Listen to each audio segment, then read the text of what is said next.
ఏసుకెళ్ళి తీసుకెళ్లి ఎండిపోయిన లోయలో కూర్చోబెట్టి ఈ ఎండిపోయిన ఎముకలన్నీ బతుకుతాయంటే నాకేం తెలుసు దేవా చెప్పండి, ఏమంటాడండి? నాకేం తెలుసు దేవా అంటే నువ్వు పలుకు. ఏమంటాడండి దేవుడు? నువ్వు ప్రవచించు, నువ్వు పలుకు అన్నప్పుడు ఆ ఏసుకేలు పలుకుతా ఉండగా, ఏసుకేలు మాట్లాడుతూ ఉండగా ఎండిపోయిన ఎముకలన్నీ గొప్ప సైన్యముగా నిలబడతాయి. హల్లెలూయా. అంటే ఏసుకేలు స్వరానికి ఏమిచ్చాడు దేవుడు? అభిషేకాన్ని ఇచ్చాడు. ఈరోజు మీకు కూడా ఒక మాట చెప్తున్నా, ప్రార్థన చేస్తుంటే కార్యం జరగాలంటే మన స్వరాలు దేవుడి యొక్క హస్తంతో తాకబడాలి. ఈరోజు మీరు రాత్రికాల సమయంలో ప్రార్థన చేసుకోండి, యేసయ్యా నా స్వరాలను ముట్టు, నా పెదవులను ముట్టు, నా స్వరము అభిషేకించబడాలి యేసు నామములో. హల్లెలూయా.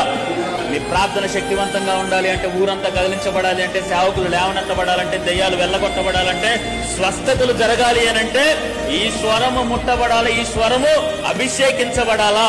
కాబట్టి అట్టి కృప దేవుడు మనందరికీ కూడా అనుగ్రహించును గాక.